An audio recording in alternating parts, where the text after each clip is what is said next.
Talaga bang hindi ka na mapipigilan sa desisyon mo? Hindi lang naman para sa sarili kong desisyon kong to eh. Para din to sa Panginoon. Alam mo namang matagal ko nang gustong sumali sa ganitong gawain eh. Gusto kong magpalaganap ng salita ng Diyos. Dahil yun ang paraan ng pagtulong ko sa kapwa. Ang makilala nila ang Diyos sa buhay nila.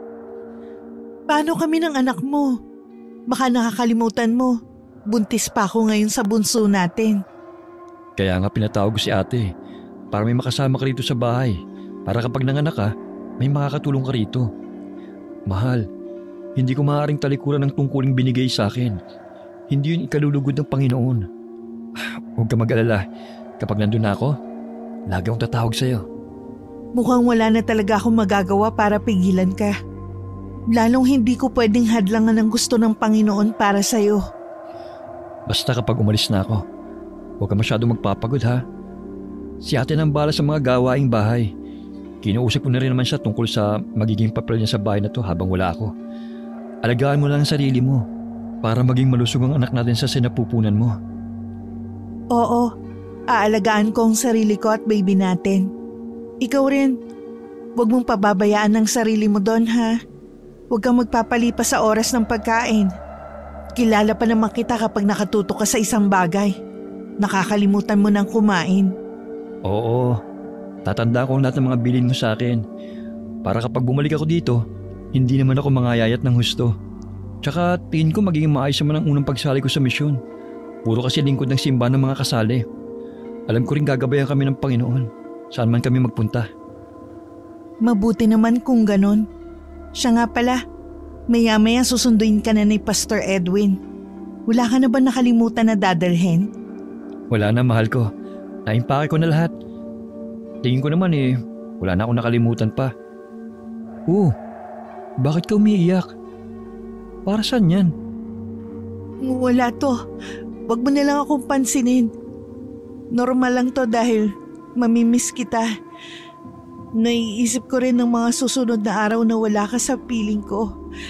Parang hindi ko kaya eh. Ikaw talaga. Magkakalayo lang tayo. Pero hindi naman ako tuluyang mawawala eh. Hayaan mo, pagbalik ko, babawi ako sa inyo ng mga bata. Huwag mo na lang akong pansinin. Ganito lang ang mga buntis. Masyadong emotional. Niyakap na lamang ni Jasper ang asawa. Ramdam din niya ang pangungulila sa asawa at sa magiging anak nila.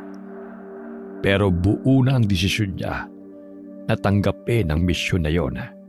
Masakit man sa kanya ang malayo na matagal sa pamilya.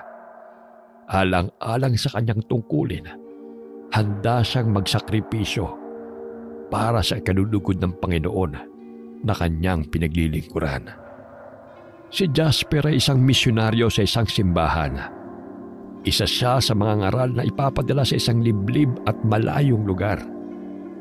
Kasama niya roon ang mga pastor at iba pang mga misyonaryo. Matagal ang biyahe papunta sa lugar na yon at mahirap ding puntahan dahil napakalayo. Mananatili sina Jasper doon sa loob ng 1 taon at balak din nilang magtayo doon ng simbahan. Nang kumalas ang asawa, pinahid niya ang mga luha sa pisngi nito. Malungkot namang ngumiti sa kanya ang asawa. Mabuti pa, puntahan mo na sa kwarto ang anak mo. Siguradong mamimiss ka nun ng sobra. Magpaalam ka na sa kanya bago pa dumating si Pastor Edwin. Sige, pupuntahan ko lang siya. Agad namang pinuntahan ni Jasper ang 3 taong gulang na anak at naabutan niya itong naglalaro sa loob ng kanilang kwarto. Dahan-dahan niya itong kinarga saka pinupog ng halik sa mukha na ikinahagik-gik nito. Anak, aalis na si Papa ha. Magpapakabait ka kay Mama at saka kumain ka ng gulay ha. Pagbalik ko, mamamasyal tayo at ibibili kita ng maraming laruan. Gusto mo ba yon? Nakangiting tumango ang paslit. Maluha-luha namang niyakap ni Jasper ang anak. Karga pa rin niya ang anak nang lumabas ng kwarto. Ilang saglit pa ay may kumakatok na. Ang kapatid ni Jasper ang nagbukas ng pinto. Ang nasa labas ay may katabaang lalaki na nakangiti sa kanilang lahat. Siya si Pastor Edwin. Mataas ang katungkulan nito sa kanilang simbahan. Magandang tanghali sa inyo. Handa ka na ba, Jasper? Oho, kanina pa po ako nakahanda. Nagpapaalam na lang po ako sa mag-ina ko. Mabuti naman kung ganon. Nasaan yung mga gamit mo? Tutulungan na kita. Teka lang ho, kukunin ko lang po yung iba. Konti lang naman po yung dadaling ko para hindi masyadong mahirap bitbitin. Ganun nga din ako Konti lang ang dinala kong gamit. Lisa, buntis ka pala. Wala kasi nababanggit si Jasper na buntis ka pala. Opo, 6 na buwan na po. Kaya nga po medyo mahirap sa amin ang pag-alis ni Jasper. Okay lang ba sa'yo na matagal na mawawala ang asawa mo? Baka kasi hindi ka niya mapuntahan kapag manganganak ka na. Opo, okay lang naman po. Napag-usapan na rin naman po namin yun ni Jasper. Handa na po akong magsakripisyo, alang-alang sa tungkulin niya. Mabuti naman at napag-usapan nyo na. Medyo may kalayuan nga yung lugar na pupuntahan namin at mahirap magpabalik-balik. Siya nga pala, may makakasama ka ba rito sa bahay habang wala yung asawa mo? Opo, dito po muna titira ang kapatid ni Jasper. Mabuti naman kung ganon. Kailangan mo talaga ng kasama dahil buntis ka. Ilang buwan na lang manganganak ka na. Basta dapat lagi kang manalangin at magbasa ng Biblia. Makakabuti yan sa pagbubuntis mo. Huwag mo masyadong alalahanin si Jasper at sigurado kung magiging maayos ang kalagayan niya ron. Hindi namin siya pababayaan. Opo, alam ko naman po yun na kapag kayo ang kasama ng asawa ko, palagi siyang nasa mabuting kalagayan. Mabuti naman kung ganon. Mukha namang maayos na ang lahat. Makakalis na ba tayo, Jasper? Opo, Pastor. Pwede na po tayong umalis. Kung ganon ay tayo na at hinihintay na tayo ng mga kasama natin. Bago bitbitin ang mga gamit, ay hinalikan muna ni Jasper sa noo ang kanyang asawa. Yumakap din siya sa kanyang anak at kapatid na nalulungkot din sa kanyang pag-alis. Pagkatapos ng pagpapaalam, mabilis niya nang binitbit ang ilang gamit at saka walang lingon-lingon na lumakad palabas. Habang kinakarga ang mga gamit sa likod ng sasakyan, nilapitan siya ng mga kabataan na naturuan niya dati. Isa-isang nagpaalam ang mga ito sa kanya. Sa daling oras din na kinausap niya ang mga ito, pinilinan na huwag kakalimutan ang kanyang mga turo. Ilang saglit pa, lula na siya sa sasakyang kasama ang iba pa. Habang daan, hindi maiwasan ni Jasper na masdan sa labas ng bintana ang lugar na yon. Matatagalan rin kasi bago siya muling makabalik sa lugar na yon at muling makita ang mga taga roon na naging malapit na rin sa kanya. Ilang taon ka pa rin sa paglilingkod, pero ang dami mo nang natulungan na magbalik loob sa Diyos. Kitang-kita sa mga kabataang yon kung gaano sila kalapit sa iyo. Nararamdaman ko po kasi na ang paglilingkod sa Panginoon ang pangunahin ko pong misyon sa mundo. Ang pangangaral po sa mga kabataan, isa po sa paraan ko ng pagtulong. Yan ang gusto ng Panginoon para sa iyo. Tingnan mo, nung wala ka pa sa simbahan at nagpapakaabala sa mga makamundong gawain, magulo ang buhay mo. Hindi ka gaya ngayon. Namumuhay ka ng payapa sa piling ng mabait mong asawa at mabubuting tao sa paligid mo. Yan ang bunga ng paglilingkod mo sa Diyos. Hindi ko nga po akalain na makakabangon pa ako. Tuluyan ako nawala ng pag-asa noon. Sandaling bumalik sa alaala ni Jasper ang mga pangyayari ng nakaraan niya bago siya naging misyonaryo. Sa hirap na dinanas niya noon, nagkaroon pa siya ng matinding depresyon dahil sa masamang karanasan. Si Pastor Edwin ang kaisa-isang tao na tumulong sa kanya ng mga panahong yon. Para muling makabagon, tinuro nito ang tamang landas na tatahakin niya. Malaki ang pasasalamat niya rito dahil ito ang nagbigay daan sa kanya para mas lalo niyang makilala ang Panginoon sa buhay niya. Biglang lumingon sa kanya ang may edad ng pastor. Tila nabasa nito ang nasa isipan niya. Ilang taon na lang ako sa paglilingkod. Ikaw ang napipisil kong pumalit sa akin. Gusto mo bang maging pastor? Po? Alam ko po na wala nang ibang pastor na makakatapat sa inyo. Pero kung mabibigyan po ako ng pagkakataon, hindi ko po tatanggihan ang alok nyo. Alam mo, kapag pastor ka na, Alam kong mas marami ka pang matutulungan. Malay mo, ito palang nais sa'yo ng Diyos. Sa bagay nga po, hindi po ako pwedeng tumanggi kapag ang Panginoon ang naglagay sa akin sa ganyang tungkulin. Nakakataba sa puso ni Jasper ang mga tinurang yun ng pastor. Hindi kasi niya akalain na napakalaki ng tiwala sa kanya ng hinahangaan niyang pastor. Sobrang nagagalak ang puso niya ng mga sandaling yun. Samantala, gabi na nang makarating sila sa barko na sasakyan nila, papunta sa kanilang destinasyon. Sa barko ay makakasama pa nila ang iba pang pastor at mga ngaral na nagmula pa sa iba't ibang lugar. Nang makasakay na roon, ay naghiwalay muna sila ni Pastor Edwin dahil kakausapin pa nito ang iba pang tao roon. Napagdesisyonan ni Jasper na magpahangin muna sa labas ng barko. Habang nakatambay roon, ay nahuli niya ang isang mga ngaral na patagong naninigarilyo. Oh kapatid, ano yung ginagawa mo? Alam mong masama yan sa kalusugan at hindi rin magandang tingnan sa isang katulad mong may katungkulan. Pasensya na kapatid, ang hirap kasing pigilan at para akong hindi makahinga. Simula kasi nang isama ako sa pangangaral ng aming pastor, hindi na ako makapanigarilyo. Huwag kang mag-alala, huling piraso na ito, hindi na ako maninigarilyo pa. Matagal ka na bang naninigarilyo? 18 anyos pa lang ako nung sumubok ako sa ganito. Ayun, nagtuloy-tuloy na. Lalo na kapag may problema. Naiintindihan ko. Mahirap nga naalisin ang isang bagay na nakasanayan na. Ikaw kapatid, nagkaroon ka rin ba ng bisyo bago ka naging isang mangangaral? Wala akong naging bisyo noon. Bilang kaisa-isang anak na lalaki sa aming pamilya, nagkaroon ako ng matinding disiplina sa sarili dahil ako lang ang inaasahan ng mga magulang ko. Tanging ako lang kasi ang katuwang nila sa gastusin sa bahay noon. Kumusta pala ang pamilya mo? Ang mga magulang mo? Buti okay lang sa kanila ang misyon mo. Dahil sa tanong na yon ni Marlon, ay bigla niyang naalala ang trahedya na nangyari sa kanyang mga magulang. Yun ang hindi niya makakalimutang pangyayari na hanggang ngayon ay ayaw pa rin niyang pag-usapan. Napansin naman ni Marlon ang bigla niyang pananahimik, kaya binago na lamang nito ang paksa nila. Gaano ka na pala katagal sa paglilingkod kapatid? May 10 taon na rin. Matagal na rin pala, no? Nauna ka pa sa akin. Hindi ko na nga namalayan na gano'n na pala katagal.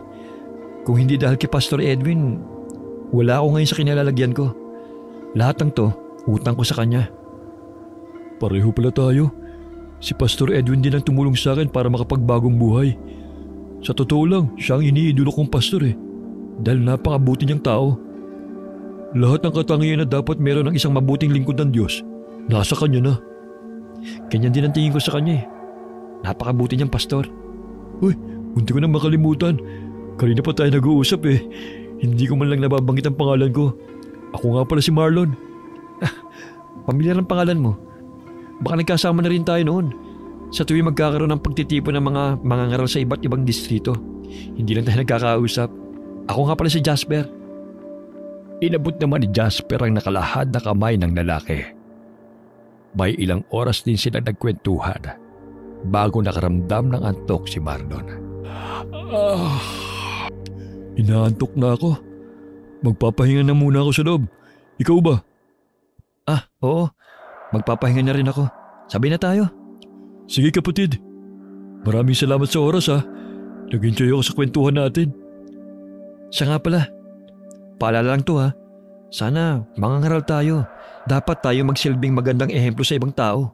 Isa pa, masama sa kalusugan ng paninigarilyo. Oo naman. Pangako, huling sigarilyo ko na yon. Siya nga pala, ramdam ko kanina habang nag-uusap tayo na may dinaramdam ka pa dyan sa dibdib mo na hindi mo mapakawalan.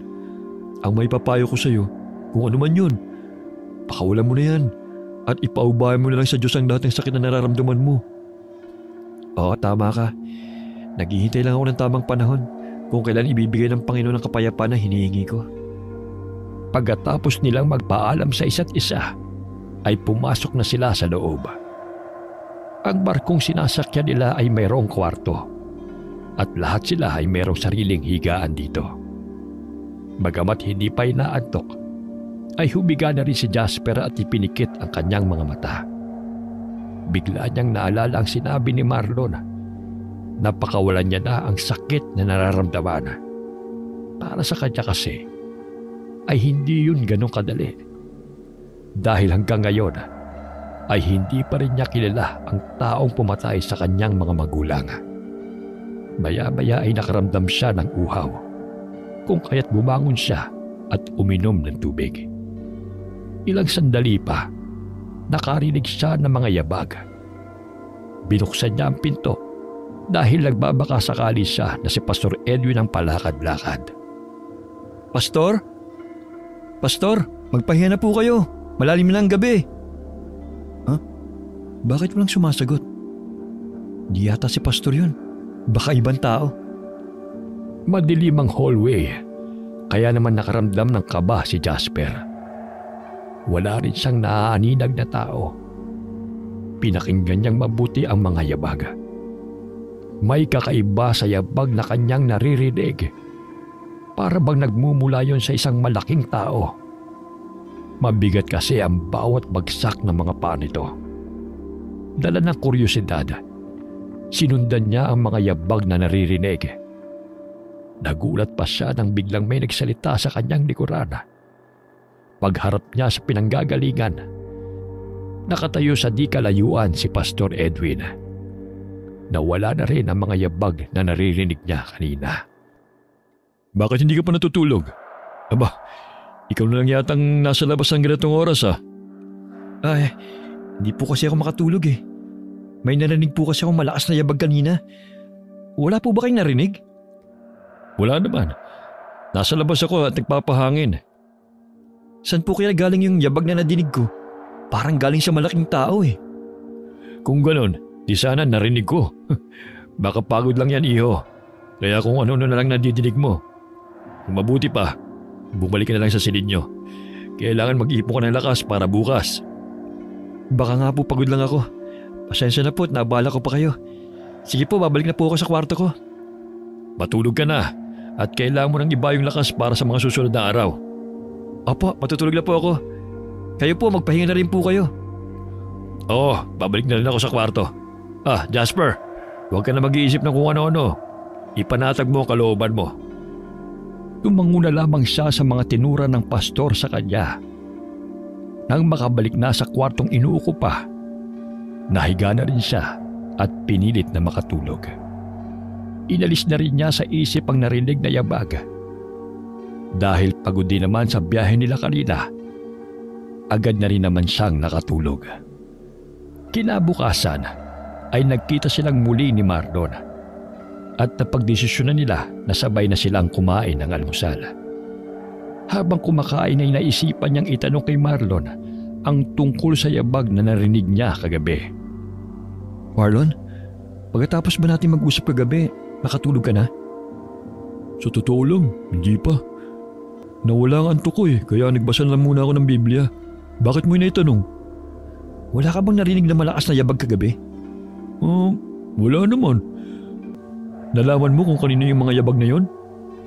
Kasi kagabi, bumangon muna ako para uminom ng tubig. Tapos pagbangon ko, nakarinig ako ng mga yabag. Hindi to pangkaraniwang yabag eh.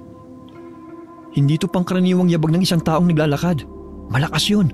At tila ba yabag ng isang malaking tao? Oo, masyado kasi akong focus kagabi sa pagbabasa. Kaya wala akong narinig. Baka hampas lang ng mga alon ang narinig mo kagabi. Baka nga. Kapag may napapansin kang kakaiba at hindi ka mapakali dahil sa bagay na yun, manalangin ka na lang at tumawag ka sa pangalan niya. Maya-maya, papansin mo na lang na nagiging kalmado na ang isip mo. Oo, tama ka. Ganun nga dapat. Nawala na yan sa isip ko dahil napangunahan na ako ng nervyos eh. Sa sobrang takot ko nga, naisip ko na baka may kakaibang nilalang dito sa loob ng barko. Normal lang yan. Pero dapat mong sanayin ang sarili mo na huwag mag-isip ng mga ganyang bagay. Alam mo ba dun sa lugar na pupuntahan natin? Naku, masyadong liblib yun. At maraming sabi-sabi ang ibang tao na meron daw mga nakatira doon ng mga kakaibang nilalang. Sigurado ako pagdating pa lang natin doon, ay nako, kung ano nang babalang sasabihin sa atin ng mga tao. Lalo na yung mga matatanda. Sinasabi ko sa'yo, huwag kang maniniwala ah. Alam mo naman ang turo sa simbahan natin. Hindi totoo ang mga aswang at engkanto. Gawa-gawa lang yan ni Satanas para takutin ang mga tao at iligaw sila ng landas. Ang punto ko rito, maaaring kapanipaniwala para sa atin ang mga sasabihin ng mga tao sa lugar na yon. Kaya dapat huwag tayo magpapa-apekto. Dahil kapag nagpa-apekto tayo, para na rin tayong naniwala sa dyablo. Dalawang bagay lang ang ibig sabihin pag naniniwala ka sa mga ganun. Mahina ang pananampalataya mo o di kaya naman ay nasisira ka na ng ulo. Tama ka. Baka nga guni-guni ko lang yun. Tinanong ko nga si Pastor Edwin kagabi. Pero sabi niya, wala rin daw siyang narinig. Baka nga guni-guni mo lang yun kapatid. Huwag mo na masyadong isipin. Ginagabay naman tayo ng Panginoon eh. Hindi niya tayo pababayaan. Napanatag naman ang isip at kalooban ni Jasper sa mga sinabi sa kanya ni Marlon. Nagkibit balikan na lamang siya at itinuloy na pagkain. Iniba na rin nila ang kanilang pinag-uusapan. Makalipas ang 15 oras na biyahe sa barko, ay nakarating na rin sila sa kanilang patutunguhan. Gaya ng sinabi ni Marlon, masyadong liblib ang lugar na ito. At kailangan pa nilang umakyat sa mataas sa talampas upang makarating sa lugar. 5 pastor at 10 mga ngaral ang magkakasama para sa gawain. Nang sumapit ang tanghali, ay napagdesisyonan nilang magpahinga muna sa ilalim ng isang malaking puno dahil medyo malayo pa ang kanilang lalakarin. Tama ka kapatid. Sobrang liblib ng lugar na ito. Wala ka halos makikita mga kabahayan. At saka puro siit at dawag ang madadaanan. Sabi ko naman sa iyo eh, saka itong mga ganitong lugar, yung madalas na sinasabi ng mga tao na tinitirhan ng mga kakaibang nilalang. Kapag ako nakarinig ng ganyan, tatawanan ko lang. Dahil imbento lang naman yan ng mga tao eh. Alam mo ba kung anong meron dito kapag gabi? Maingay na tunog ng mga kuliglig. Iba talaga kapag napakalakas ng pananampalataya eh no? Hindi napapaniwala sa mga kababalaghan na sinasabi ng mga tao. Saludo ko sa iyo kapatid. Dahil talagang matibay ang paniniwala mo sa Diyos. Oo naman. Wala akong ibang paniniwalaan kundi ang Diyos. Dahil siya lang ang nagligtas sa akin. Habang nag-uusap ang dalawa, ay biglang lumapit sa kanila si Pastor Edwin at inabutan sila ng kanin at ulam na nakabalot sa dahon ng saging. Kumain muna tayo bago tayo magpatuloy sa paglalakad. Malayo-layo pa ang ating lalakarin. Bago tayo makarating sa lugar na tutuluyan natin. Panigurado, gutom na gutom tayo bago tayo makarating doon. Opo, Pastor. Maraming salamat po. Siya nga pala, mabuti nagkakilala na kayo ni Marlon. Kayo ang isa sa pinaka-aktibong kabataan noon na natulungan ko magbagong buhay dahil sa salita ng Diyos. Opo, Pastor. Kagabi nga lang po kami nagkakilala habang nagpapahangin kami sa labas ng barko. Nagkakasama na rin po kami noon sa mga pagtitipon pero hindi po namin siguro napapansin ang isa't isa. Sa totoo lang kayo ang isa sa pinakamatandang misyonaryo dito. Halos lahat ay baguhan pa lang at bata pa. Inaasahan ko na isa kayo sa gagabay at magtuturo ng tama sa kanila. O sige, kumain muna kayo at mamimigay pa ako ng pagkain sa iba niyong kasamahan. Sige po, Pastor. Salamat po ulit. Nang tumalikod si Pastor Edwin, nanalangin muna ang dalawa bago hinarap ang pagkain. Habang kumakain, nasundan pa nila ng tingin ng pastor nila na namimigay ng pagkain sa iba nilang kasamahan. Si Pastor Edwin talaga yung leader na masasabi kong sobrang mapagkumbaba. May iba kasing leader na gusto nila sila yung laging pinagsisilbihan. Dahil lang sa pinuno sila at mas mataas. Tama ka. Saka sa ilang taon na nakasama ko si Pastor, ayaw niya na tinuturing siya na parang santo. Mas gusto niya kasi na siya nagsisilbi kaysa siyang pinagsisilbihan. Totoo yan. Ipinapakita kasi sa atin ni Pastor kung anong klaseng leader ang dapat nating pamarisan. Sa tuwing nakikita ni Jasper ang pastor sa ganoong ginagawa, ay lalo siyang nagkakaroon ng inspirasyon na tumulong pa sa ibang nangangailangan. Lalo na sa mga nalilihis ng pananampalataya. Pagkatapos kumain, nagpahinga lang sila sandali at saka itinuloy ang paglalakad. Habang nasa daan, nakasalubong nila ang isang matandang lalaki na naglalakad. Dala ang mga sinibak na kahoy sa kabila ng kainitan ng araw sa katanghaliang tapat. Nakaagaw yun ang kanilang atensyon dahil wala ba lang itong dalang pandong o anumang saklob sa ulo. Tumigil sila sa tapat ito upang batiin ito. Kapansin-pansin din na may katanda na ito, pero malakas pa rin ang katawan para sa ganong gawain. Si Pastor Edwin ang unang bumati sa matanda. Ang init ng pagsisibak natin ng kahoy, Taya. Wala ba kayo dyan kahit anong pandong? Baka ma-heat stroke po kayo. Nakakapasok ang init ng araw ngayon. Ay sus, ayos lang ako. Sanay naman ako eh. Hindi kasi kami makakapagluto ng tanghalian at hapunan kapag hindi ako nangahoy. Sa umaga naman kasi masyadong maraming ginagawa sa taniman. Kaya sa tanghali lang talaga may pagkakataon kami kumuha ng maraming kahoy. Ganun po ba? Napakasibag niyo naman po. Huwag niyo pong kalimutan na magbaon ng tubig dahil madali tayong mauhaw kapag ganito kainit. Oo naman, may baon ako rito isang boteng tubig. Kapag naman nauubusan ako ng tubig, marami naman akong nadadaan ng bukal. Doon ako kumukuha ng tubig na maiinom. Ganun po ba? Ayos po yan. Siya nga po pala. Kami po ay mga misyonaryo at mananatili kami sa inyong lugar sa loob ng 3 taon. Abay, kayo pala sinasabi ni Kapitan na pupunta sa aming lugar. Kung gano'n saan kayo tutuloy? Doon po kami tutuloy sa dormitoryo na malapit sa barangay hall. Nako, medyo malayo pang inyong lalakarin. Nako, mag-iingat kayo. Opo, salamat po sa paalala. Sana sa susunod na araw ay makadalaw po kami sa inyong bahay.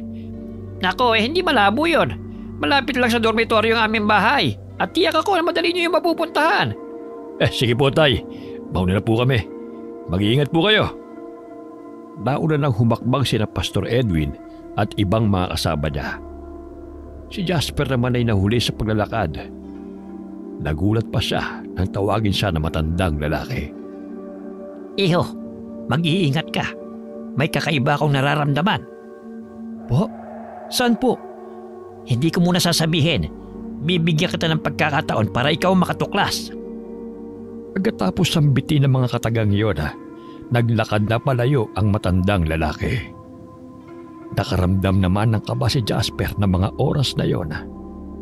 Hindi niya alam, nakatingin pala si Marlon nang kausapin siya sandali ng matandang lalaki. Anong sabi ng matanda? Wala. Sinabi lang niya na mag-iingat tayo sa ating paglalakad. Bakit parang namumutla ka? Dahil siguro sa sobrang pagod. Kanina pa kasi tayo naglalakad eh. Uminom ka kaya muna ng tubig. Sige. Nakakapanibago rin kasi ang init dito. Inilihim na lang muna ni Jasper ang tungkol sa sinabi ng matandang lalaki.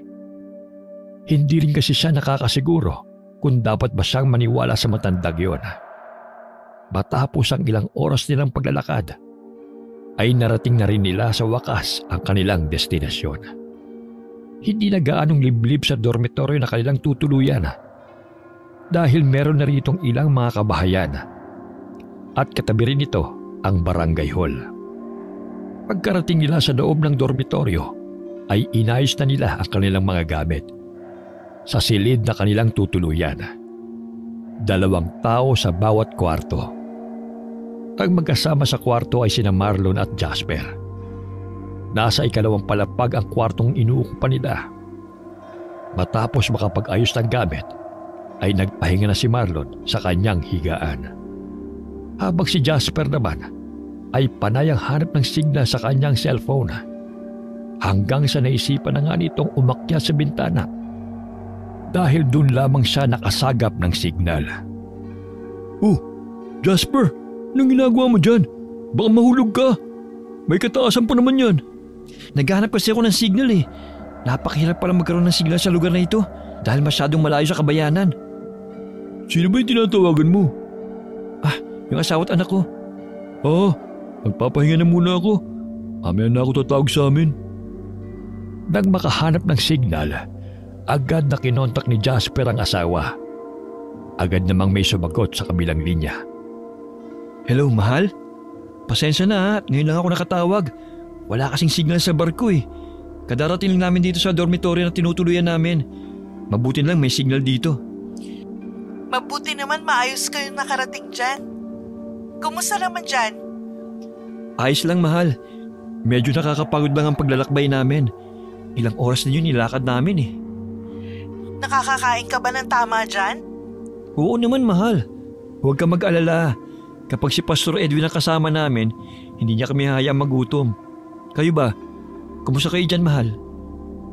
Ayos naman, mahal. Yung anak mo, katutulog lang. Napagod sa paglalaro.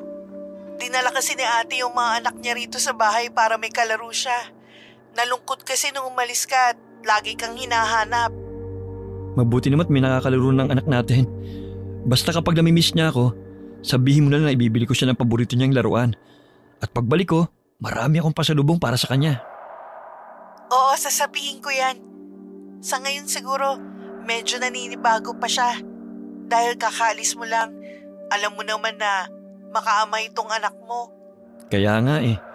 Ikaw na lang bahala kapag hinahanap niya ako. Ikaw pala, kamusta ang pakiramdam mo? Madalas ka pa rin bang makaramdam ng pananakit ng tiyan? Hindi na masyado. Kasi lagi akong pinaglalaga ni ate ng halamang gamot. Sa tingin ko, mabisa yun. Kaya hindi na sumasakit ang tiyan ko. Ikaw ba? Kumusta naman ang mga kasama mo dyan? Maayos naman sila. Lahat sila mababait. Pero meron akong nakilala na sobra kong nakasundo. At magkasama kami sa iisang kwarto. Marlon ang pangalan niya. Mabuti naman kung ganon. Hindi ka ba nakakaramdam ng kakaiba dyan sa lugar na tinutuluyan nyo? Hindi ba nabanggit mo nung nakaraan na masyadong liblib ang lugar na pupuntahan nyo? Wala naman akong nararamdamang kakaiba rito, mahal. Sabi nga nung kasama ko huwag ko raw pagtutunan ng pansin yung mga ganong bagay. Manalangin daw ako at magbasa ng Biblia. Tama yan, mahal. Ganyan lang talaga ang dapat mong gawin. Saka palagi mo akong tatawagan, ha? Oo naman, mahal. Palagi kitang tatawagan kapag may pagkakataon. Siya nga pala, ibababa ko ng tawag ko, ha? Magpapahinga na muna ako. Dahil sobra kami napagod sa biyahe at sa mahabang paglalakad. O sige, mahal. Alam kong kailangan mo nang magpahinga. Ingat ka palagi, ha? O sige, tatawag na lang ulit ako mamaya pagising ko. I love you, mahal. I love you too, mahal. Pinatay na rin ni Jasper ang cellphone pagkatapos ng pag-uusap nilang mag-asawa. Bumaba na rin siya sa may bintana at bumalik sa higaan niya. Maya-maya lang, katulad na rin siya ni Marlon na naghihilik na. Bandang 11:00 na ng gabi nang magising si Jasper mula sa isang mahimbing na tulog. Nakaramdam siya ng uhaw at gutom kung kaya't tumungo siya sa kusina ng dormitoryo. Siya lamang ang gising ng mga oras na yon. Tanging ang nag-iisang ilaw na may malamlam na liwanag lamang ang tumatanglaw sa kanya. Dahan-dahan din ang kanyang mga kilos dahil baka makaistorbo siya sa mga kasama. Wala yatang nagluto ng pagkain. Mukhang lahat pagod, Tinapay na nga lang ang kakainin ko. Pagkatapos kumain ng isang pirasong tinapay at uminom ng tubig, naglakad nang pabalik si Jasper sa kwarto nila. Habang naglalakad nga, naulinigan na naman niya ang mga yabag na narinig niya noon sa barko. Sa pagkakataong yun, mas malinaw sa kanya yon. Habang tumatagal, palakas yun ng palakas na tila yumayanig sa kinatatayuan niya sa lakas ng bawat bagsak ng paa nito. Sa pagkakataon ding yun, isang iyak na tila kinakatay na kambing ang kanyang naririnig. Doon na siya tuluyang nakaramdam ng pangingilabot. Dama na rin niya ang panginginig ng buong katawan at butil-butil na pawis sa kanyang noo. Nanlalamig din ang kanyang mga kamay. Sinubukan niyang tawagin ang mga kasama, pero tila umurong na ang kanyang dila. Bigla niyang naalala ang bilin ni Marlon. Lumuhod siya at saka taimtim na nagdasal habang nakapikit ang mga mata. Dahil sa marubdob na pagdarasal, hindi na niya namalayan ang paglapit ni Marlon sa kanya. Pagmulat ng mga mata, nasa harapan na niya ang lalaki. Pasensya na kapatid. Nabala ba kita? Ayos lang kapatid. Tapos na rin ako magdasal. Bakit dito ka nagdadasal at hindi sa kwarto? Pumunta kasi ako sa kusina para uminom ng tubig. Tapos naalala ko na oras na nga pala ng aking pagdadasal. Aba, ayos yun Meron kang itinakdang oras kung kailan ka magdadasal? Kahit nasaan ka man? Ganun na nga. O siya, punta na akong CR. Ikaw ba? Pabalik ka na sa kwarto? Sige, matutulog na ulit ako. Mauna na ako sa'yo ha. Naglakad na pabalik sa kwarto si Jasper. Pagkahiga, nagtalokbong na siya ng kumot. Pero tila naging mailap na sa kanya ang antok. Hindi pa rin kasi mawala sa isipan niya ang nasaksihan kanina. Nagbibigay pa rin kasi yun ng kakaibang kilabot sa kanya. Kinabukasan, paggising nilang lahat, isang residente ang narinig nilang nagrereklamo. Dahil natagpuang wala ng buhay ang alaga nitong kambing. Nakiusyoso na rin si Jasper. Doon nga niya nakita ang itsura ng kambing. Dilat ang mga mata ng hayop at wakwak ang tiyan nito. Bigla namang naalala ni Jasper ang narinig kagabi. Lalo tuloy siyang naguluhan. Kaya nung kumakain sila ng almusal, tila siya ay lutang. Napansin naman ni Marlon ang tila pagkatulala niya. Okay ka lang ba? Tulala ka kasi. Parang malalim ang iniisip mo. Ha? Ay, oo naman. Para lang kasing kulang pa ang tulog ko eh. Huwag mo na akong pansinin. Hindi kaya iniisip mo yung natagpo ang patay na alagang kambing ng kapitbahay? Sabi kasi nila, madaling maapektuhan ng mga nakakatromang bagay ang ating isip tuwing umaga. Hindi naman. Baka masamang loob ang gumawa nun. Kahit naman kasi saan naroon sila. Napaisip si Jasper sa sinabing yon ni Marlon. 2 beses na niyang naririnig ang yabag. At nagsimula ito noong nasa barko pa lamang sila. At naulit na naman ito nung nasa dormitoryo na sila. Iniisip niya na posibleng ang gumagawa nito ay isa sa kanila. Tinignan niyang mabuti ang kanyang mga kasama. At kung iisiping mabuti, wala sa itsura ng mga ito ang may madilim na sekreto. Lahat ay maamo ang mukha at punong-puno ng positibong aura. Lalo tuloy siyang naguluhan. Gayunpaman, ay pinilit na lamang niyang huwag magpahalata kay Marlon at sa iba pa nilang kasama. Ayaw niyang maalarma ang sino man sa mga kasama. Alam mo kasi, talamak pa rin ngayon ang mga gumagamit ng droga. Baka yung gumawa nun sa kambing, katatapos lang suminghot ang pinagbabawal ng gamot. Paano kung isa sa atin ang gumawa nun? Natigilan naman si Marlon at napatitig sa kanya. Naging blanko rin ang ekspresyon ng mukha nito. Hindi naman inaalis si Jasper ang pagkakatitig niya rito. Biro lang. Masyado ka namang seryoso dyan eh. Siyempre walang gagawa nun sa atin. Lahat tayo naglilingkod sa Panginoon eh. Ikaw talaga kapatid. Pinapakaba mo ako. Akala ko seryoso ka eh. Minsan, sumasagi din sa isip niya na baka si Marlon ang nasa likod ang naririnig niyang yabag. Pero iwinaksi rin niya yon sa kanyang isipan. Kasalanan kasi ang magbintang na lang ng basta-basta. Sa isip na lamang humingi ng kapatawaran si Jasper sa maling pag-iisip tungkol sa lalaki. Pagkatapos ng almusal, nagsimula na sila magturo at mangaral sa mga residente roon. Matapos ang pagbabahay-bahay, ay napag-alaman nila na marami ang nakakaranas ng mga iba't ibang klase ng karamdaman. Naisip nila na isang magandang pagkakataon yun para maituro sa kanila ang salita ng Diyos, para magkaroon ng pag-asa ang mga tao rito. Alam din ni Jasper na matutulungan niya ang mga ito dahil kapareho niya ng karanasan ang mga ito. Natapos ang maghapong yun na marami silang naturuan tungkol sa Biblia at bumalik sila sa dormitoryo na pagod na pagod. Magkasabay pang humiga sa higaan ang dalawa. Mahirap pala talaga ang kondisyon ng isang taong mayroong karamdaman sa pag-iisip. Hindi na maalis sa kanilang kalungkutan at meron pang mga tao na nakakakita ng kung ano-anong bagay. Naranasan ko yan noon, kapatid. Alam mo ba kung paano ako gumaling sa karamdaman ko? Paano? Nanalig lang ako sa Diyos. Palagi kong binabasa ang sinasabi sa Filipos, talata 4, versikulo 13 na sinasabi dito, lahat ay aking magagawa sa pamamagitan ni Kristo na aking tagapagligtas. Tama yan. Siguro yun ang dahilan kung bakit ka dinala rito upang mangaral, no?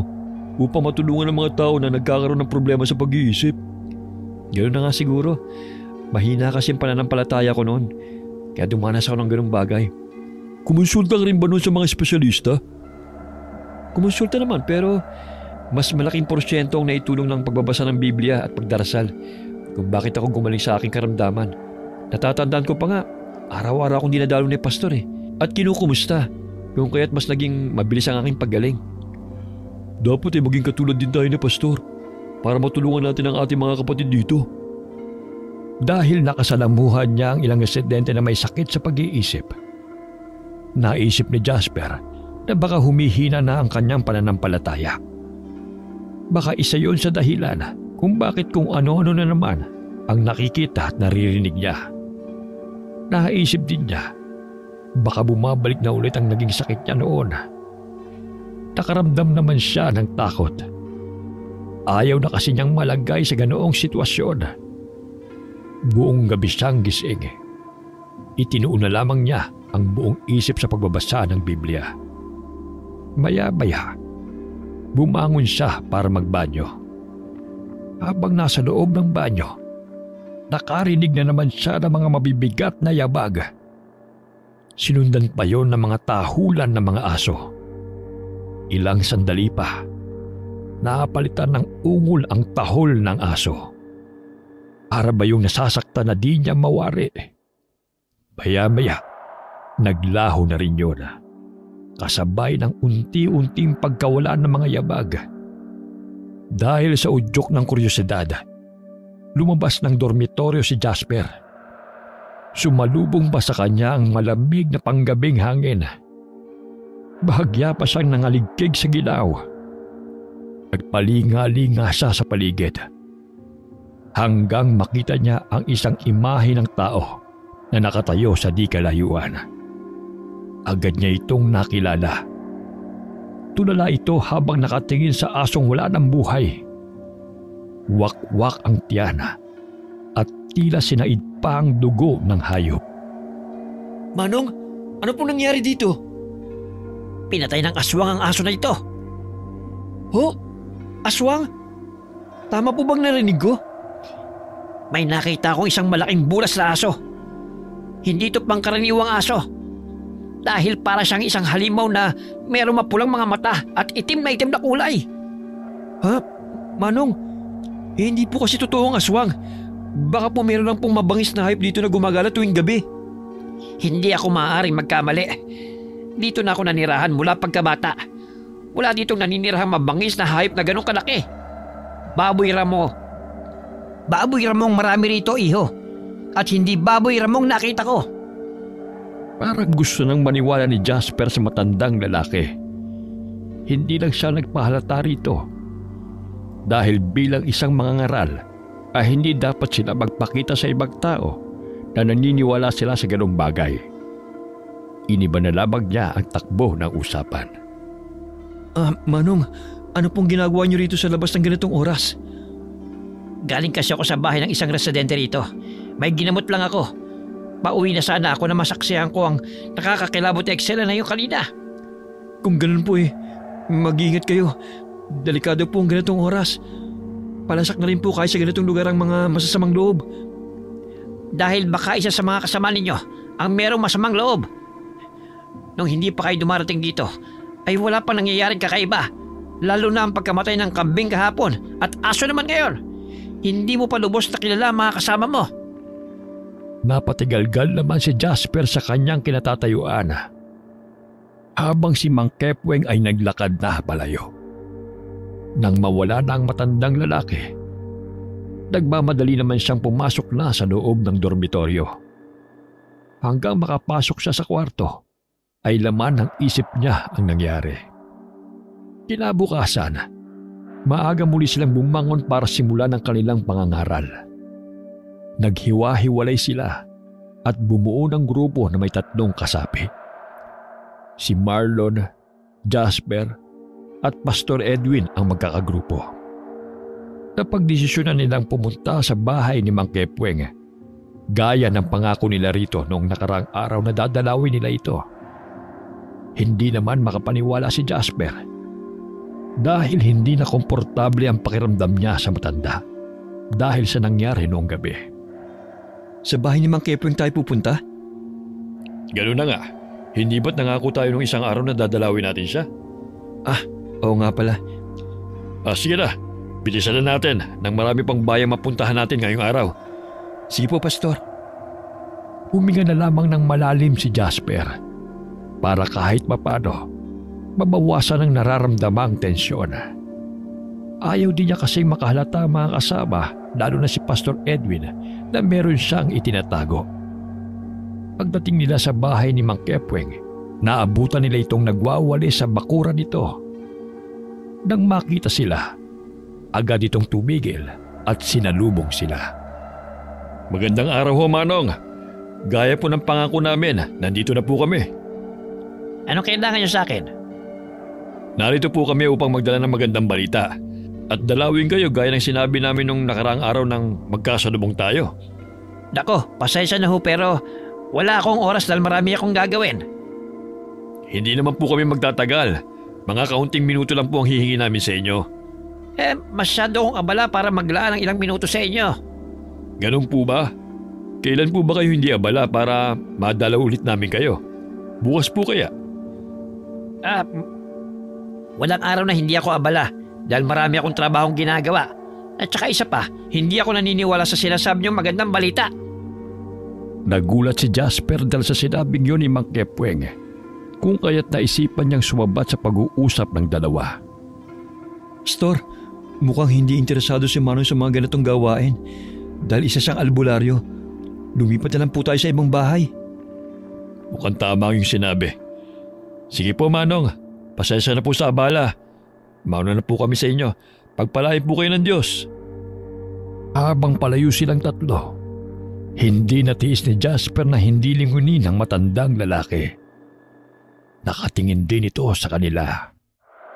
Pinuntahan na lamang nila ang kasunod na bahay ng matandang lalaki. Samantala, nagtataka naman si Marlon sa naging pakikiharap sa kanila ng matandang lalaki. Bakit ganun si Manong sa atin ngayon? Nung nakasalubong natin siya nung nakaraang araw, ang ganda ng trato niya sa atin. Pero ngayon parang ang init ng dugo niya sa atin. Hayaan mo na.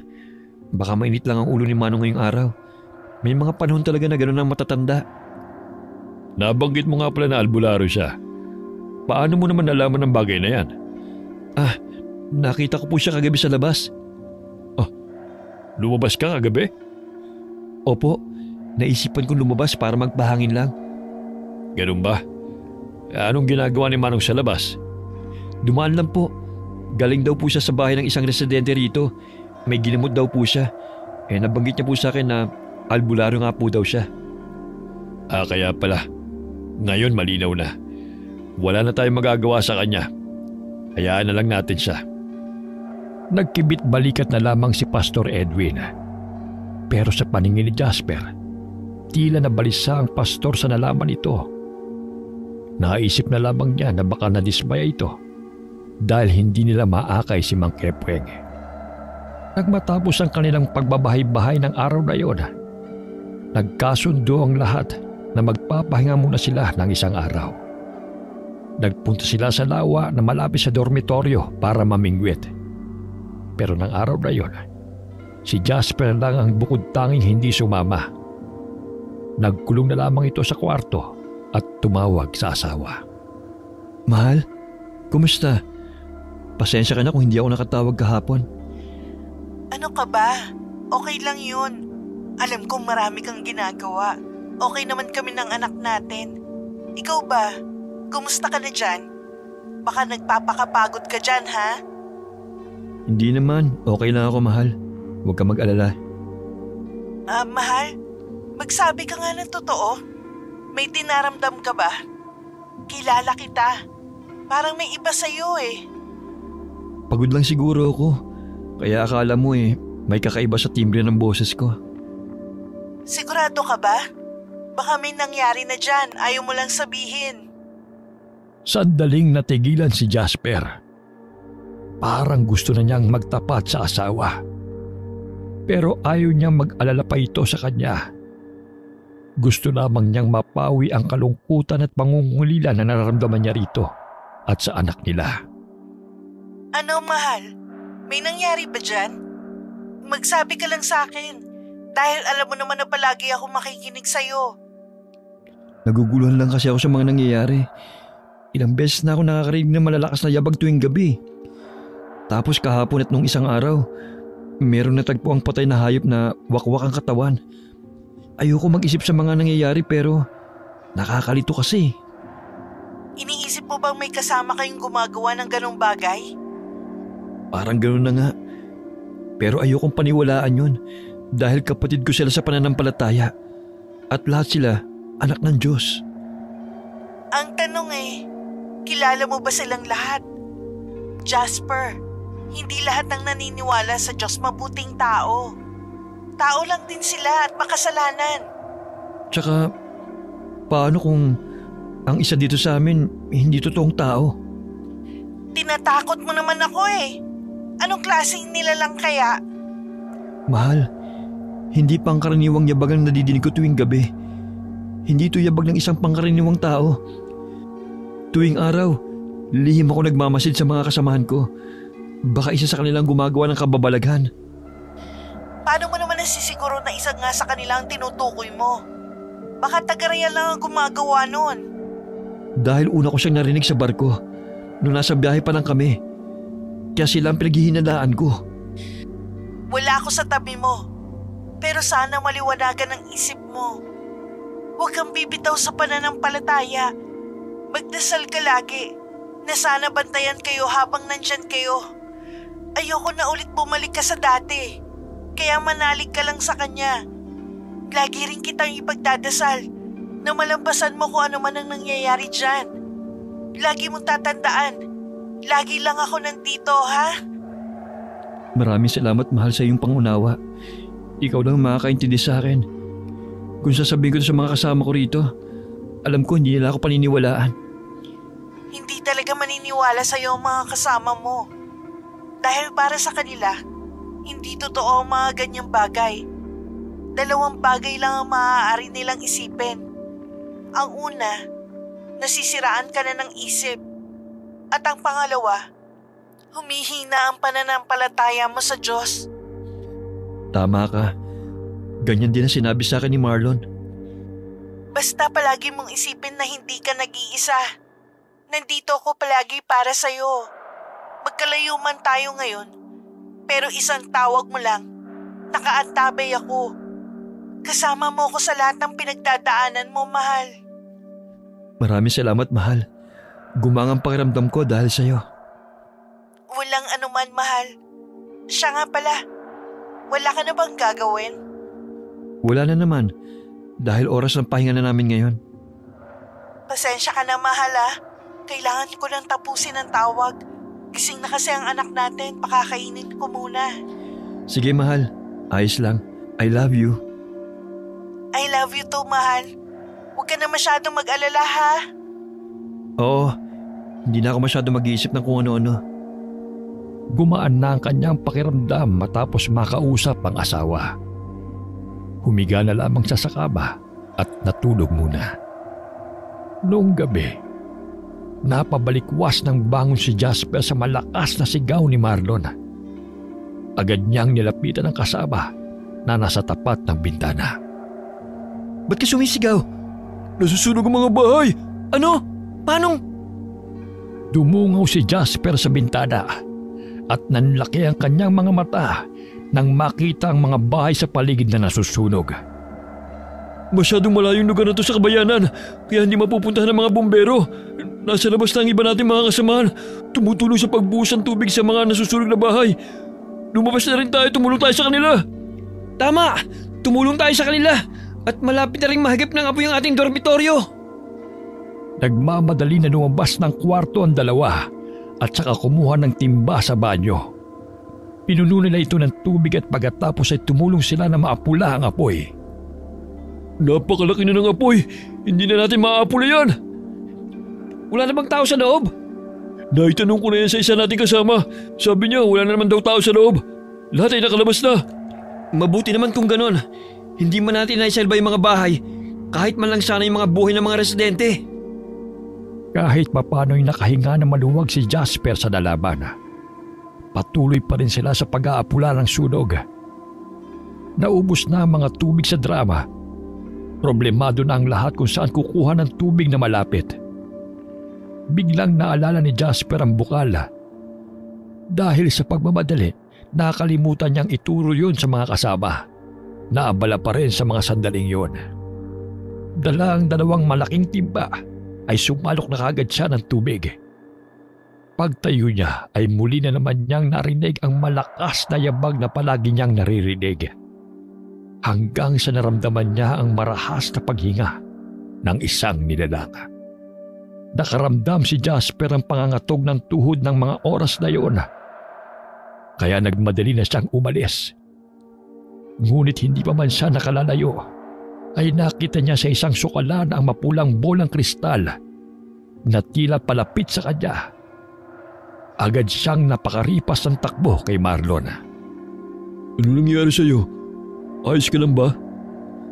Ayos lang. Si Pastor Edwin, nakita mo ba siya? Hindi, bakit? Nawawala si Pastor. Kanina ko pa siya tinatanong sa mga kasama natin Pero sabi nila, hindi rin daw nila alam kung nasan siya. Bahagya namang natigilan si Jasper. Hindi niya alam kung saan nanggagaling ang masamang kutob niya sa pastor. Pilit niyang iwinawaksi sa isipan na masamang iniisip rito. Samantala, matapos ang ilang oras sa pagtutulungan, naapula rin nila ang sunog. Mag-uumaga na matapos nila ito. At doon lamang dumating si Pastor Edwin. Pastor, saan po kayo galing? Kanina pa po namin kayo hinahanap. Hindi niyo siguro ako nakita. Nasa barangay hall lang ako at kinakausap ang kapitan. Tungkol saan po?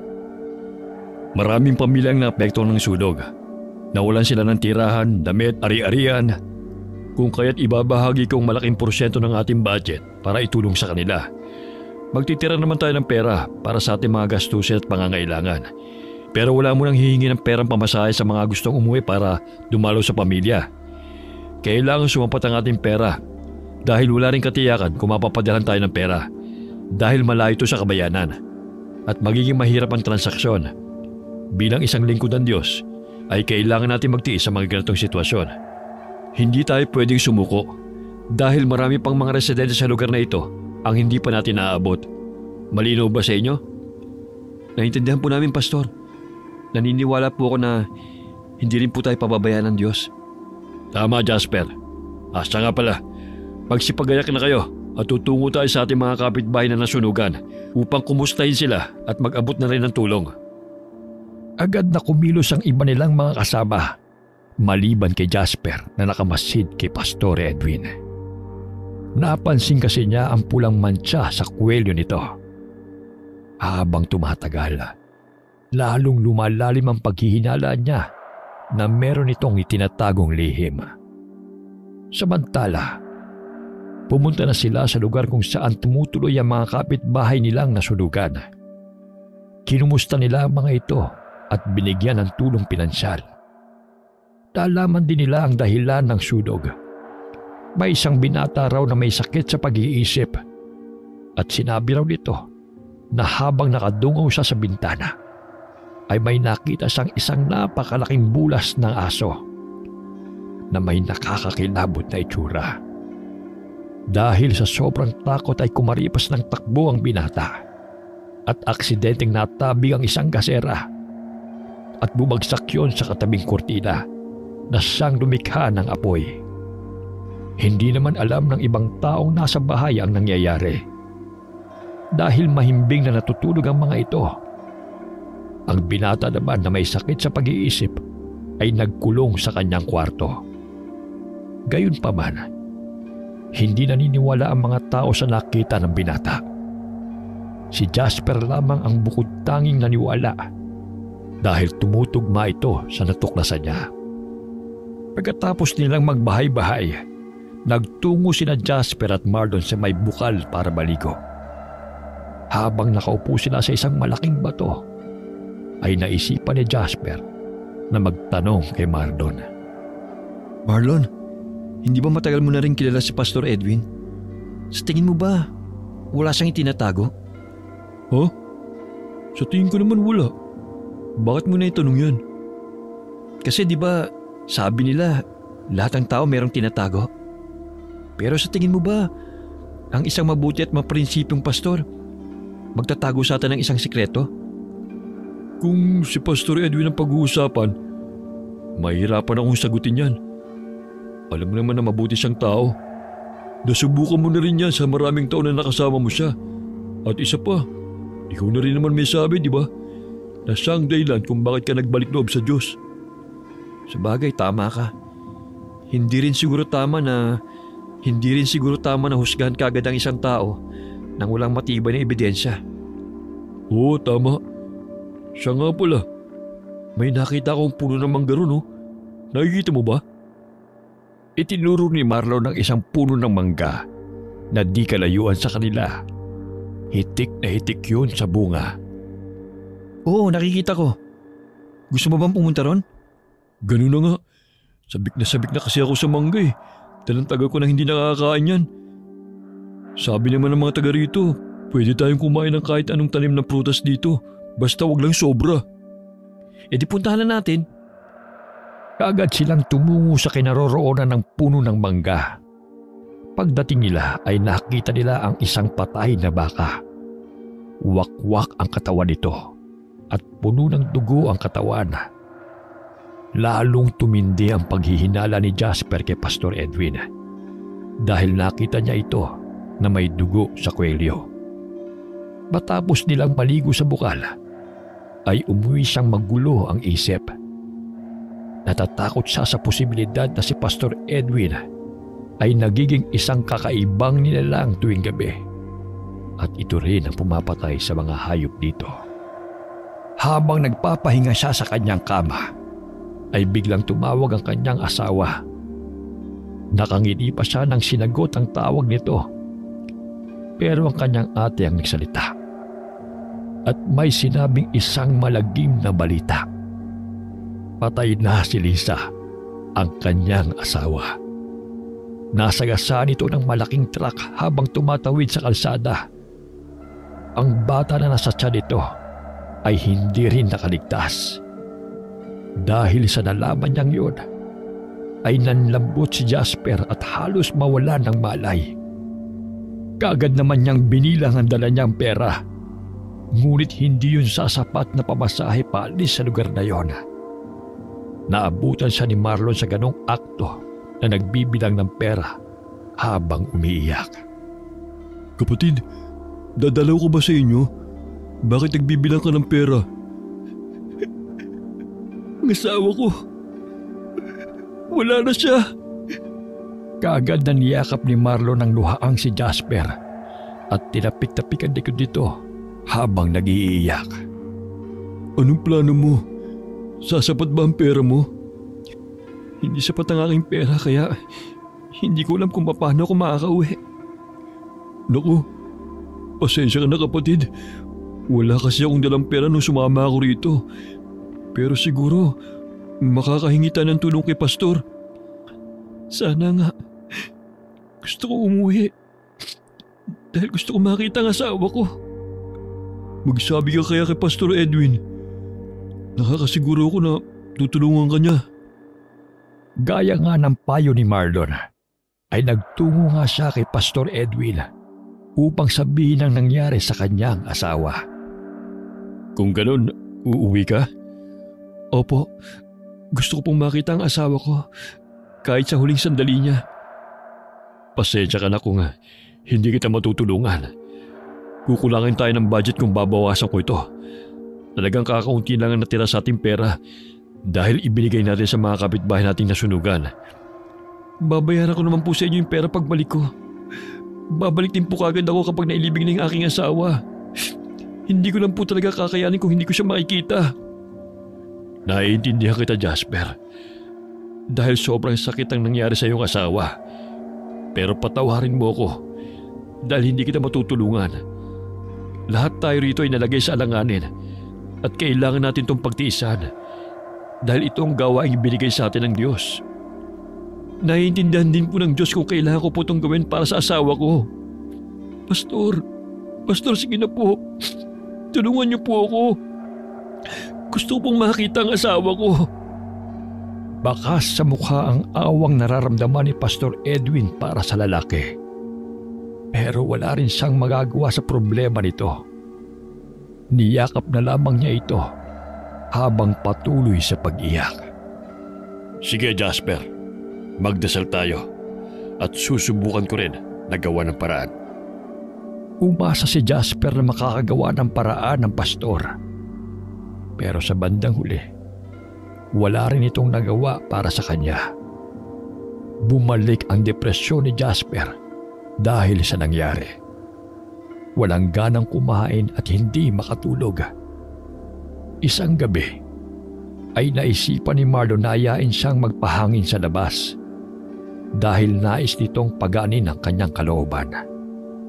Kumusta ang pakiramdam mo, kapatid? Simula nang mamatay ang asawa ko, hindi ko na alam kung magiging maayos pa ako. Napakahirap talaga kapag nawala ng mahal sa buhay. Nagdadasal ka pa rin ba at nagbabasa ng Biblia? Ginagawa ko pa rin naman yun. Hindi ko lang talaga maiwasan na malungkot sa tuwing naiisip ko ang aking asawa. Hindi ko rin alam kung bakit parang pinabayaan na siya ng Diyos. Sinabi ko naman sa kanya noon na nabantayan niya palagi ang asawa ko dahil binigyan niya ako ng gawain. Parang hindi niya dininig yung dasal ko. Hindi totoo yan, kapatid. Mahal ka ng Diyos at dumadaan ka lang ngayon sa pagsubok. Tinapik-tapik ni Marlon ang likod ni Jasper upang pakalmahin ito. Napatingin naman si Jasper sa isang sukalan sa harap nila.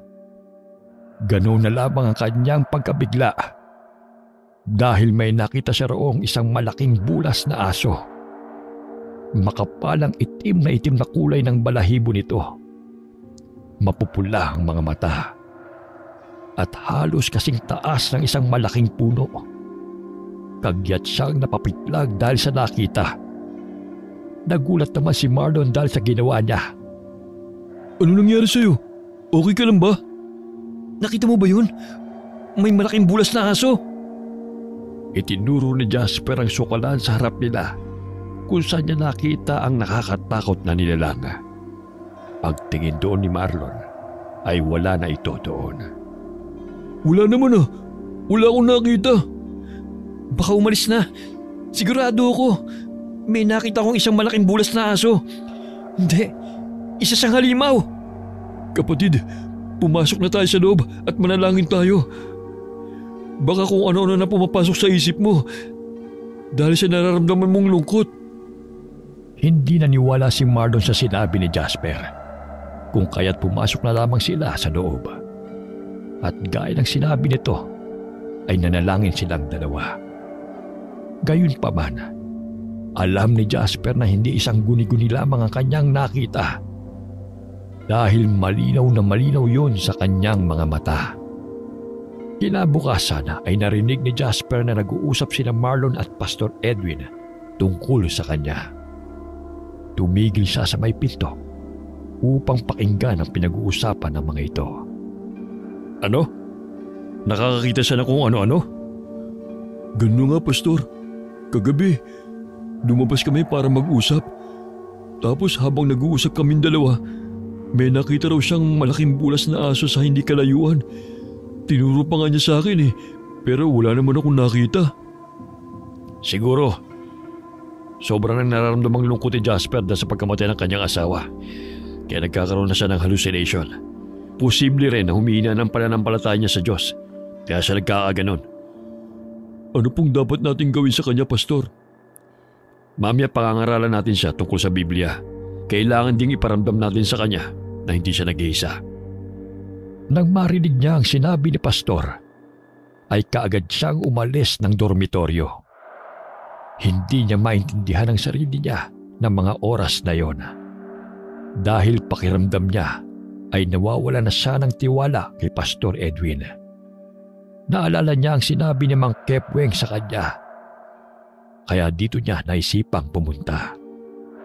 Naabutan niya ang matanda na nagwawalis. at nagulat pa ito sa kanyang pagdating. Anong sadya mo? Pwede po bang makiinom? Nauuhaw po kasi ako. Pinapasok siya ng matanda sa loob ng bahay nito at inabutan ng isang basong tubig. Kaagad naman niya yung kinuha at ininom na tila uhaw na uhaw. Hindi ako naniniwalang yan lang ang sadya mo rito. May tatanong lang po ako tungkol sa isang bagay.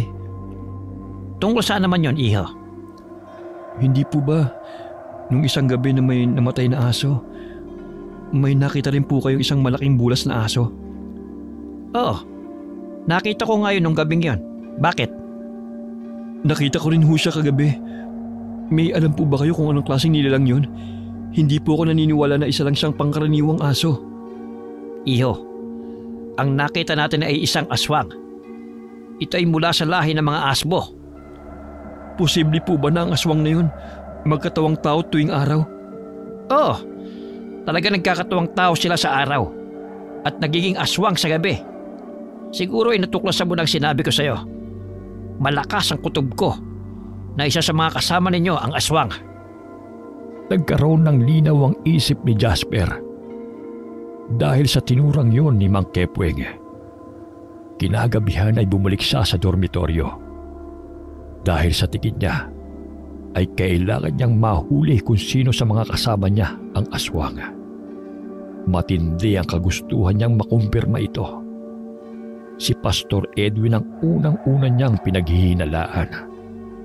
Bandang 12:00 ng gabi, dahan-dahan siyang lumakad patungo sa kwarto ni Pastor Edwin. Narinig niya ang mahihinang kaluskos sa loob ng kwarto nito at nanindig ang kanyang balahibo dahil sa maaari niyang matuklasan dito. Nakita niyang nakaawang ang pinto at buong ingat siyang sumilip dito.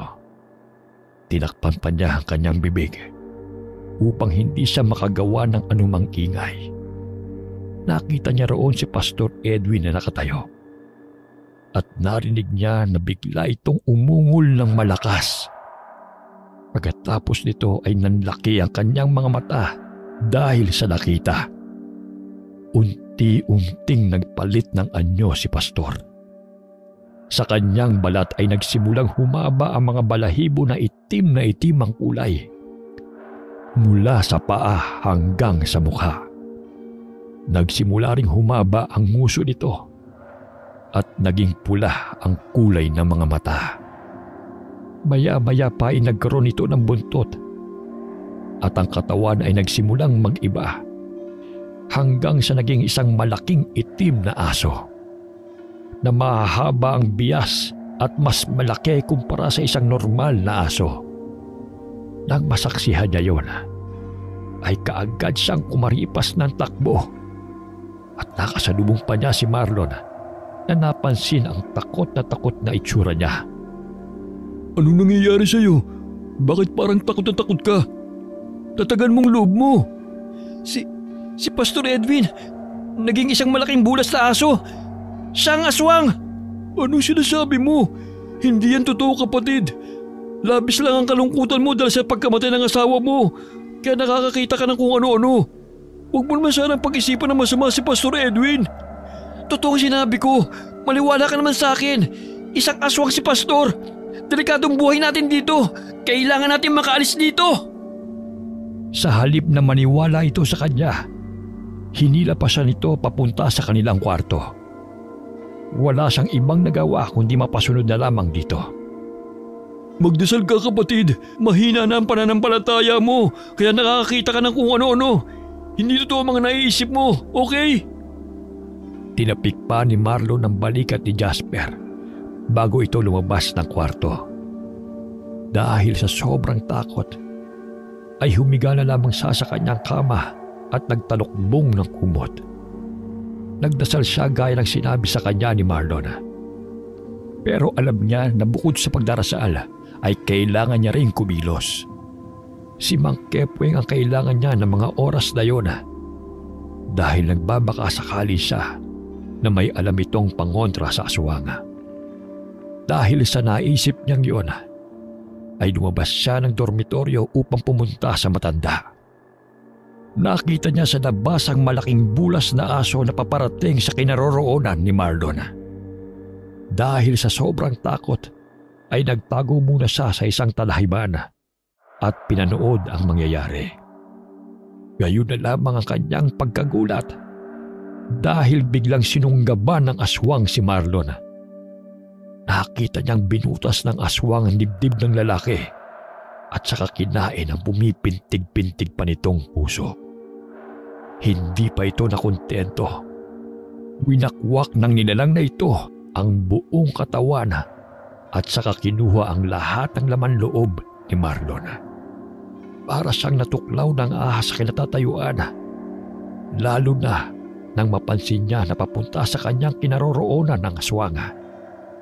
Halos himatayin si Jasper nang tumambad sa kanyang paningin ang aswang. Labis na nakakakilabot ang itsura nito. Ikaw ang isusunod ko! Pastor Edwin, akit? Bakit mo ginawa yun kay Marlon? Malamang, isa akong aswang at ako rin ang pumatay sa mga magulang mo! Ano? Tinulungan mo ako magbagong buhay? Tapos ikaw pa lang may kagagawa nun sa aking mga magulang? Ngayon, isusunod na kita at ang iba pang mga kasama rito. Kakainin ko kayong lahat! Sa isang mabilis na pagkilos ay sumugod si Pastor Edwin kay Jasper. Ang kanyang mga kuko ay parang talim ng kutsilyo na akmang dudukutin ang dibdib ng lalaki. Habang ang mga mata ay nakatingin na animoy gutom na gutom. Napapikit na lamang si Jasper ng mga sandaling yon. Inihanda na ang sarili para mamatay. Gayunpaman, may isang tagapagligtas ang dumating. Si Mang Kepweng. Hinampas nito ng buntot pagi ang aswang at napatras ito dahil sa lakas ng pagkakahampas. Inulit-ulit pa ni Mang Kepweng ang paghagupit dito hanggang sa ito ay manghina. Ang aswang ay nagngangalit dahil sa sakit pero hindi na nito magawang lumaban. Hindi pa nakontento ang matanda at sinabuyan niya ng bawang ang katawan ng aswang. Kaagad na napahiyaw ito sa sakit at ang katawan ay nagsimulang uminit. Sinubukan itong sumugod kay Mang Kepweng pero maaga pang matanda at kaagad niya itong hinampas sa ulo. Ang aswang ay tuluyan nang nawalan ng lakas at bumagsak sa lupa. Ilang sandali pa, ang kanyang katawan ay nagsimulang bumalik sa pagiging tao. Pinilit nitong tumakbo palayo. Tinulungan naman ni Mang Kepweng na makatayo si Jasper. Ayos ka lang ba? Opo, maraming salamat po Mang Kepweng. Mabuti na lamang po dumating kayo. Wala yon. Mag-ingat na kayo sa susunod. Hindi lahat ng tao na banal at naniniwala sa Diyos ay mapagkakatiwalaan. Nahulog kayo sa patibong ng inyong pastor. Pero ang totoo niyan, dinala niya kayo rito upang kainin. Handaan mo rin, may mga bagay na komplikado sa mundo. Kahit na may mga bagay na taliwa sa inyong paniniwala, pero kung ang buhay mo ay nakataya, kailangan mong maniwala para makapag-ingat. Para hindi ka mapahamak. Matapos ang lahat ng mga pangyayari, ay umuwi na sila sa kani-kanilang tahanan at dinala na rin nila ang labi ni Marlon sa kanilang bahay. Bago sila umalis ay natuklasan nila na marami pa pala silang pera at iniipit lamang ito ni Pastor Edwin at ginagawang dahilan para hindi sila makauwi. Hindi pala maganda ang intensyon sa kanila ng pastor. Dinala sila nito sa lugar na yon upang palihim na gawing pagkain. Ang lahat ng nangyari ay dahil sa manipulasyon ng aswang na ito. Pagkatapos ng lahat, bumalik pa rin sila sa kani-kanilang buhay at si Pastor Edwin ay hindi na nagpakita kailanman. Si Jasper naman ay nagpatuloy pa rin sa paglilingkod sa Diyos at isinabuhay niya ang mga aral na natutunan niya sa kanyang karanasan. Wakas.